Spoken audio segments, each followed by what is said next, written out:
welcome to episode 7 of Culture Talks. We are Heather and Shaila, the regional managers of Crown's Global Skills team. I'm Heather, I'm based in the UK, and I oversee the EMEA and the Americas regions. Hello, I'm Shaila. I'm based in Hong Kong, and I oversee programs in Asia Pacific. Each episode of Culture Talks, we want to pull back the curtain of cultural training, bust the myths, and do this with our own stories and examples on different topics each episode. We want to showcase the impact and the scope of how culture talks in different ways.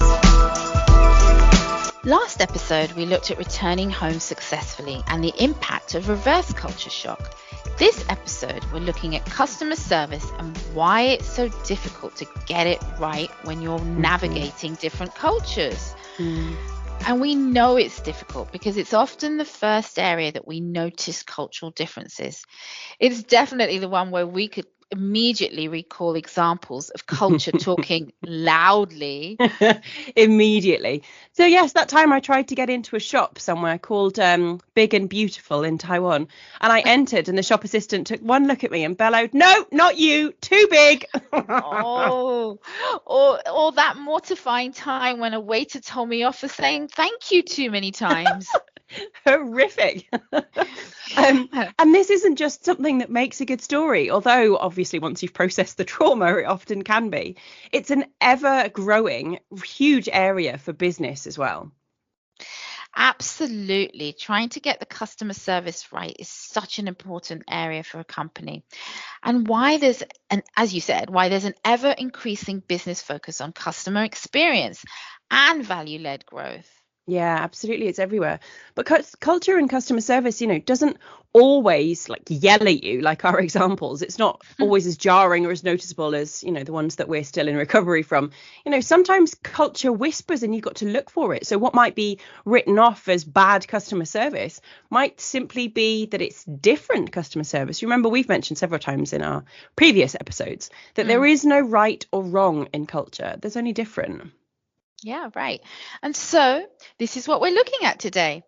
We'll be looking at examples of when culture talks loudly, when it whispers, and when we might notice a slight cultural difference, how we can use these examples to examine the culture and what might be really going on beneath the surface, and highlight quite why it was it can be challenging for companies.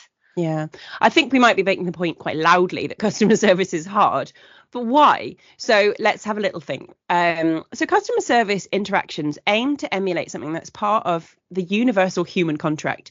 And that is the desire to connect with other people by showing that we are acceptable or desirable in order to fit in with that community. It's why we don't want to offend, or we don't want to make mistakes. We want to be accepted. And when we are connected and when we're accepted, we're not just doing it for fun. We're looking at getting what we need out of that connection with other people.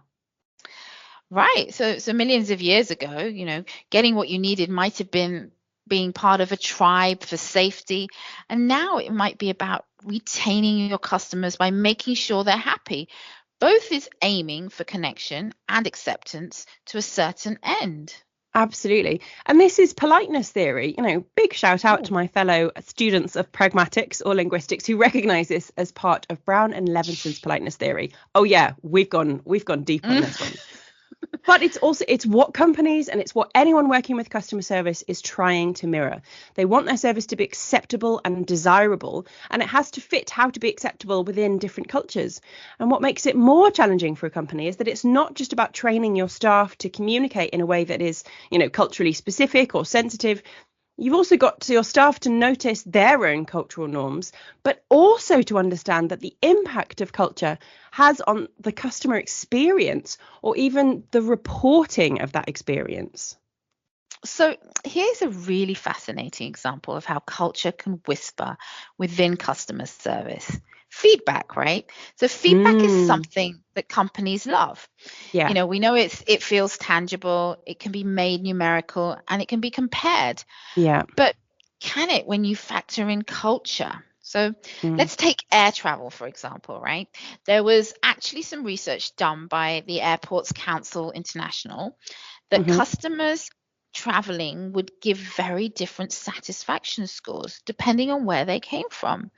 And in fact, 35% to 45% of the overall customer satisfaction is impacted by a person's cultural background. Yeah. And that's massive, isn't it? For companies who are really wanting to make things comparable, then that, 35 to 45% is a massive part of it.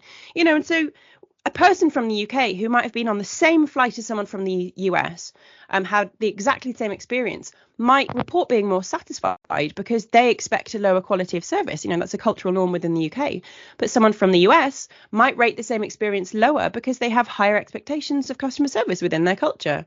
But also on the flip side, if the stewards are really attentive and the pilot is incredibly informative, that same UK customer might feel overwhelmed and actually unhappy about all of that attention, where the American might have loved it.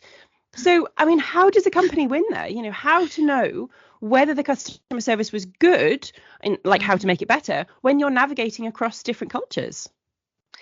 Right. And what can also be based on culture is how much do you want to give that feedback? I always wonder about the culture whispers within that, that one that I'm sure many people consider. Are there different approaches needed for different cultures, knowing that what we know about the impacts that culture can have on that response? Yeah, absolutely. For global companies or companies that are trying to navigate on a global level, it's really challenging. It's a big question. And we probably should have pointed out earlier that we're not actually going to be solving any of these questions here.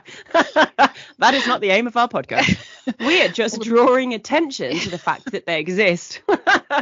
We do sound very intelligent, though. We do, don't we? And I think that showcasing, why we're seeing a real big uptick in interest in cultural training for non-relocating employees. There are so many variables of culture at play in so many different situations, and companies are trying to navigate that with some cultural training for their staff.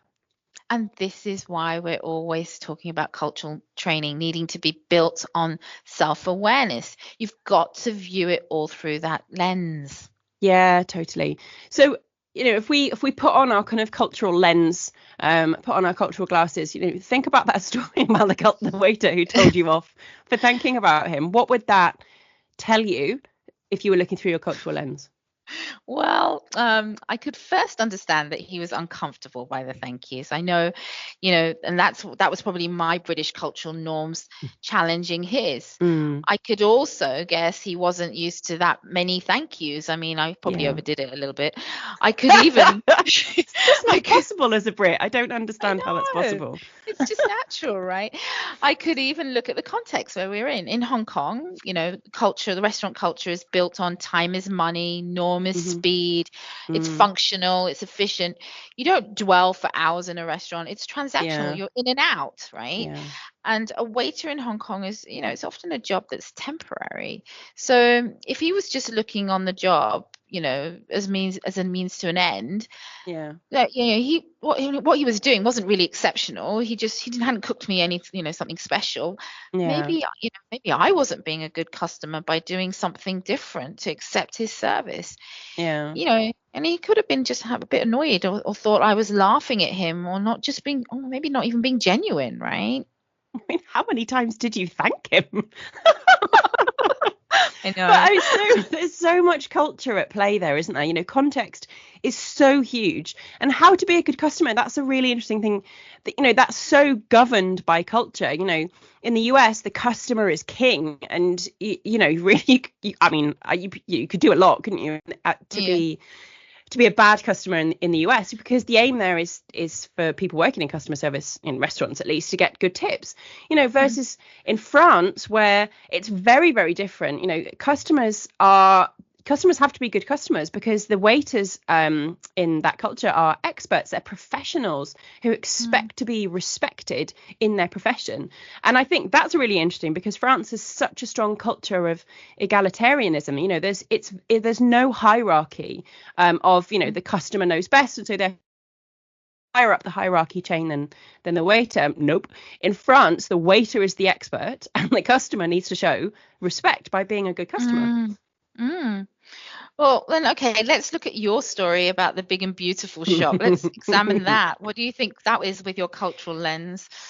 Oh my goodness. Firstly, I should remind myself that that incident was very unusual. That was not my normal experience of customer service in Yeah. shops Mhm. in Taipei.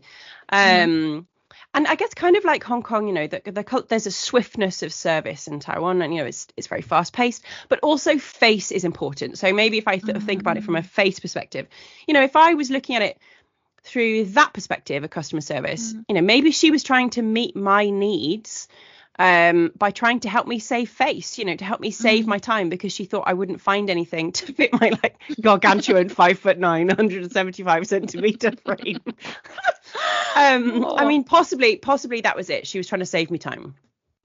I think you got a good point there. She wanted to save face. Maybe you don't speak very good Chinese, and she would feel that she would lose face if her English wasn't good enough too, right? Yeah. Do you know what? That makes me feel better.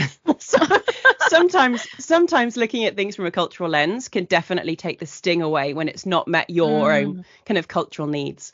So thanks for that, Shaila. And that actually brings us to the end of the episode today. We have talked about customer service, how it can shout loudly, how it can whisper, and how at each turn it can show us so much about cultural norms. It's a real opportunity to examine it for all people involved in the interaction. Customer experience, connecting and being desirable to customers is a huge, as we've said several times, it's really kind of growing in focus for businesses. And when you throw culture into the mix, it can get even more nuanced and complex. So I hope that we've shown that through each interaction, it can be a real opportunity to study and understand culture. And so that's what we'd like to leave you with. So as ever, our final call for you is to ask you a question, our lovely audience. Think about, Shaila and I have shared some scarring stories. Think about that story that you always, tell about a waiter on holiday, or that story that your grandmother always, trots out at parties about some customer service that kind of stands out. When you analyze that, what is that story? What is that example telling you about culture, about your culture, and about the other person's? So Shaila, it is always a joy. Thank you so much for listening to us. Join us next time for episode 8 of Culture Talks.